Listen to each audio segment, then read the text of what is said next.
हरे कृष्ण। भगवान को भक्तवत्सल कहा जाता है। एक गुण है कि वो अपने भक्त का हाथ नहीं छोड़ते, यानी मातृभाव, मराठी में माऊली कहते हैं। भगवान विट्ठल को माऊली कहते हैं, जो ईंट पे खड़े हैं, अपने कमर में हाथ रखे हुए हैं और अपने भक्तों का स्वागत कर रहे हैं। विठू माऊली तू माऊली जगाची, विठ्ठला माय बापा विठू माऊली तू। हाँ, भगवान को माऊली कहा गया है। एक ऐसे व्यक्ति जिनके ऊपर आप पूरा भरोसा रख सकते हैं, जो आपके किसी वचन को खाली नहीं जाने देते। इसलिए भगवान का एक नाम है अच्युत। हम लोग गाते हैं ना, अच्युतम केशवम कृष्ण दामोदरम। तो वो जो वर्ड है, वो जो शब्द है अच्युत, यानी जो गिरने न दे। क्या न गिरने दे? तो अपने भक्तों का शब्द न गिरने दे, उस व्यक्ति को अच्युत कहा जाता है। अब ध्यान से देखिए, भगवान अर्जुन को गीता में भी बोले थे, जाके सबको बोलो न मे भक्त प्रणश्यति, कि मेरे भक्त का जो जबान है वो कभी मैं गिरने नहीं देता। स्वयं प्रहलाद के लिए भगवान कृष्ण जो नरसिंह रूप में आ गए। क्यों? तो प्रहलाद ने बोला, हाँ मेरे प्रभु इस खंबे में हैं, तो अपने भक्त का जो शब्द है उसको गिरने नहीं दिया। भगवान प्रकट हुए। ध्रुव ने मांगा कि मुझे मेरे पिता से भी बड़ा संपत्ति चाहिए, भगवान प्रकट हुए। नारद ने दर्शन की लालसा की, भगवान प्रकट हुए। तो वैसे ही देवकी और वसुदेव ने बहुत तपस्या किया पिछले जन्म, और उन्होंने चाहा कि भगवान मेरे बेटे के रूप में आप आइए। अब समस्या क्या है कि भगवान को बुलाना आसान है, मेंटेन करना मुश्किल है। संबंध का जो एक मिठास है भगवान के साथ, वो बहुत ही, जितना वो प्रेम देता है, जितना हंसाता है, उतना ही वो रुला देता है। वो सुख भी उतने अत्यांतिक सुख होता है, सुखम अत्यांतिकम, एकदम अत्यांतिक सुख होता है। और दुख भी जो जब होता है तो एकदम मतलब इतना होता है कि उसको भौतिक दुख से भी आप कंपेयर नहीं कर सकते। वो विरह कहा जाता है उसको। जैसे देवकी के गर्भ में भगवान प्रकट हुए तो पहले नारायण के रूप में प्रकट हुए। अब माँ का प्रेम देखिए, माँ कह रही है, अरे इतने बड़े मत बनो, ज्यादा तेजस्वी बन जाओगे तो कंस आके मारेगा। वो ये समझ ही नहीं पाएगी कंस कैसे मारेगा। सारी सृष्टि बनाने वाला यही है, कंस की सांस को चलाने वाला यही है, यही प्राणवायु है, यही सब कुछ है। लेकिन माँ का प्रेम, तो वो कृष्ण को उन्होंने बोला छोटे हो जाओ, छोटे बालक के रूप में वो प्रकट हुए। और माँ देवकी जो है, वसुदेव देवकी ने उसी समय कारागृह के सारे बंधन टूट गए, और वसुदेव जी ने भगवान को यमुना पार करते हुए, यमुना जी खुश हो गई कि मुझे भगवान के साक्षात दर्शन हो रहे हैं। उन्होंने सोचा मैं जब तक चरण ना छू लूँ तो मैं कैसे मैं बच सकती हूँ, मैं ये तो मेरा सौभाग्य होगा। तो यमुना जी बहने लगी, और जब तक पाँव छुआ फिर जाके वो नीचे हुई। फिर वसुदेव जी को उन्होंने आगे जाने का रास्ता दिया। वसुदेव ने यशोदा को दिया, और यशोदा के पास जो योग माया थी, जो दुर्गा देवी के रूप में थी, उनको ले आए यहाँ पे। और कृष्ण जो हैं, ये इधर अब देवकी को विरह में प्रदर्शन भी दे दिया और विरह भी दे दिया। ये भगवान के साथ भक्ति करने में ये सबसे बड़ा एक उपलब्धि भी है, और सबसे बड़ा सेटबैक वो भी है। सबसे बड़ा उपलब्धि क्या है? तो आपको स्वयं भगवान के साथ समय बिताने का, संबंध जोड़ने का, प्रेम करने का, आदान प्रदान करने का मौका होता है।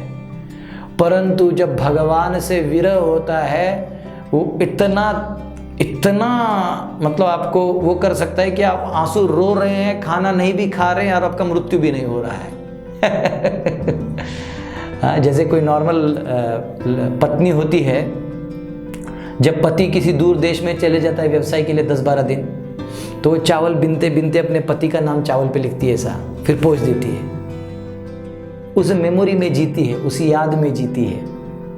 तो ये जो भौतिक भाव है ये आध्यात्मिक रूप में बहुत बड़ा हो जाता है। वसुदेव देवकी दर्शन के लिए लालायित थे, लेकिन करे तो करे क्या, बोल भी नहीं सकते, क्योंकि कहीं कंस को पता चल गया कि कृष्ण वो लड़का है तो उसे तकलीफ देंगे। ये भाव था, लेकिन उनको अंदर से तो मालूम था कि कैसे वो उनका अगर काल है ही तो जरूर कुछ करेगा। तो उन्होंने क्या किया, जो यशोदा मैया हैं उनके यहाँ कृष्ण ने लीला किया सारा, और लीला भी ऐसे किए कि माँ यशोदा जब कृष्ण चले गए, अक्रूर लेके चले गए उनको वापस मथुरा की तरफ, तो ऐसे कहते हैं माँ यशोदा के आंखों से केवल आंसू ही आ रहे थे और वही स्तब्ध बैठी थी, एकदम स्तब्ध। तो भगवान को प्राप्त करना यानी उतना ही प्रेम करना और उतना ही विरह का अनुभव करना। तो भगवान जैसे प्रभु राम थे तो लक्ष्मण जी 14 साल बिना आंख का झपकी लिए सेवा कर रहे थे। और सोचिए, तब वो बोले कि अरे मैं छोटा हूँ इसलिए काम क्यों, अगले जन्म में हम लोग जो अवतार लेंगे तो मैं बड़ा बनूंगा, इसलिए वो बलराम जी बन के बड़े हो गए। बोले इस बार तुमको जो करना है करो वनवास ले लेते हो, छोड़ के चले जाते हो, क्योंकि लक्ष्मण गुस्सा हो गए थे दशरथ के ऊपर। रामायण में वर्णन आता है, वो तो बोले ये दशरथ जो है वो स्त्री लंपट है, ऐसा बोल दिया। मतलब अपने पिता को भी नहीं छोड़ा, कहा कि हाँ ये ऐसा राजा हो ही नहीं सकता, ये न्याय नहीं है, ये अन्याय है आपके प्रति। लेकिन प्रभु राम कुछ नहीं बोले, वो आगे चले गए। तो बोले तुम बात ही नहीं मानते हो। वैसे ही बलराम जी जब महायुद्ध हो रहा था महाभारत का, बलराम जी समझ गए ये कान्हा कुछ तो इधर उधर करेगा, वो पहले ही अपना तीर्थ यात्रा में निकल गए। तो ये समझते हैं कृष्ण अपना ही करके रहेगा जो उसको करना है। तो यहाँ पे वो यशोदा मैया और नंद बाबा को प्रेम बहुत मिला। आज सोचिए पूरे दुनिया का सबसे सुंदर व्यक्ति वहाँ उनके घर में है, सबसे ताकतवर सबसे मोहक व्यक्ति आपके घर में है, और वो आपको छोड़ के जाता है, तो आप कैसे अनुभव होगा। वो दर्दनाक अनुभव जो है वो भी यशोदा को करना पड़ा। तो हमें क्या करना है, वो दोनों भी प्रेम ही बढ़ाते हैं, ये समझना है। ये विरह भी आपको प्रेम में ही डुबाता है और प्रेम भी आपको प्रेम में ही डुबाता है। याद से भी प्रेम बढ़ता है। तो माँ यशोदा ने क्या किया, माँ यशोदा कृष्ण को सजाती थी, उनको काजल लगाती थी, उनके घुंघराले बालों को सजाती थी, उनको हीरे मणि का हार पहनाती थी, कमरबंद लगा देती थी, हाँ पीतांबर वस्त्र पहना देती थी। और फिर क्या कहते हैं, एक्चुअली भगवान पीतांबर वस्त्र पहनते थे और बलराम जी नीला वस्त्र पहनते थे, क्योंकि कृष्ण नीले थे। तो कृष्ण के विरह में अगर धोती भी देख ले तो कृष्ण का याद आ जाएगा। और भगवान पीतांबर पहनते थे क्योंकि हमारी राधा रानी गौर अंगी हैं, वो गौर रंग की है, इसलिए राधा रानी के याद में कृष्ण जो हैं वो वैसा वस्त्र पहनते थे। तो माँ यशोदा जो है पूरे वात्सल्य भाव से सभी गोपियों के साथ कृष्ण की सेवा करते थे और कृष्ण को हमेशा प्रेम करते थे। और सारी गोपियाँ जो थी वो तो मौका चाहती थी कि कब कृष्ण पकड़ में आए और हम इसको बांध दें। तो उन्होंने क्या किया, कृष्ण को एक बार एक गोपी ने पकड़ लिया दही चुराते वक्त। आज सभी ग्वाल बाल भाग गए, अब पकड़ में लास्ट में कृष्ण आते थे। यही होता है, कोई भी आप कार्यक्रम करिएगा तो अंत में नेता पकड़ा जाता है, हार भी उसी को मिलता है, जूता भी उसी को मिलता है। तो यहाँ नेता तो स्वयं भगवान थे। अब भगवान पकड़े गए तो देखिए वो पकड़ के गोल गोल घूम के वो जो रस्सी बांध रही थी, एक पिलर था, खंबा था, उस खंबे में भगवान को लगा दिया और वहाँ से रस्सी बांध रही थी। ये यशोदा की बात नहीं हो रही, एक अलग गोपी है वो बांध रही थी। वो जितना रस्सी बांधती थी 2 उंगली कम, क्योंकि भगवान को आप बांध नहीं सकते ना, भगवान को केवल प्रेम से ही आप जीत सकते हो। प्रेमांजन चुरित भक्ति विलोचनेन संतः सदैव हृदयेषु विलोकयन्ति, कि भगवान के हृदय में अगर स्थान चाहिए तो आपको भगवान को प्रेम के अंजन से देखना होगा, ज्ञान के अंजन से मत देखिए, प्रेम के अंजन से देखिए।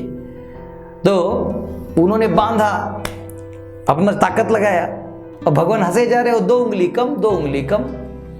वैसे तो दामोदर लीला में आचार्य बताते हैं 2 उंगली हैं, एक हमको प्रयास करना चाहिए भगवान को प्राप्त करने का, और दूसरा जो है भगवान की कृपा भी चाहिए। ये नहीं कि आप बस आपका इच्छा हो गया और वो आगे, नहीं, वो आप प्राप्त नहीं कर सकते जब तक वो खुद प्रसन्न नहीं हो जाते आपसे, वो आपको नहीं देंगे। तो ये कर रही थी और भगवान ऐसे खड़े होकर हंस रहे थे। लास्ट में वो गोपी बोली, सारा गौशाला का गाय छोड़ दी लेकिन सारा रस्सी लगा के बांध रही, 2 उंगली कम, परेशान हो गई। तो भगवान बोले, अरे मौसी, तू जानती है तो मुझे क्यों नहीं बांध पाती? बोले ना, क्योंकि तुझे तरीका नहीं आता है। बोले अच्छा, तो कैसे तरीका है? बोले रुको, तुम खंबे के पास खड़े हो जाओ। तो खंबे के पास खड़ा कर दिया और फिर रस्सी लेके उन्होंने उस माता जी को पूरा, गोपी को पूरा बांध दिया। बोले देखो ऐसा बांधते हैं। तो बोले अरे आप छोड़ो। बोले ना, अब मैं जा रहा हूँ, मैंने तुम्हारा मक्खन चुराया ही नहीं। तो भगवान जो है ये ऐसे कुछ लीला कर देते थे कि वो लोग अपने घर में बैठे ही कृष्ण के चिंतन में मतलब पागल हो जाते थे, पूरा विरह में हो जाते थे। दिन रात वो टुकुर टुकुर करके देखते थे, कान्हा कहाँ दिख रहा है, आज कहाँ से गया, क्या खाया। तो ये कृष्ण जो हैं सबको आकर्षित करते हैं। तो आइए हम और भी कुछ लीलाओं को श्रवण करेंगे ऐसे ही। बहुत बहुत धन्यवाद। हरे कृष्णा।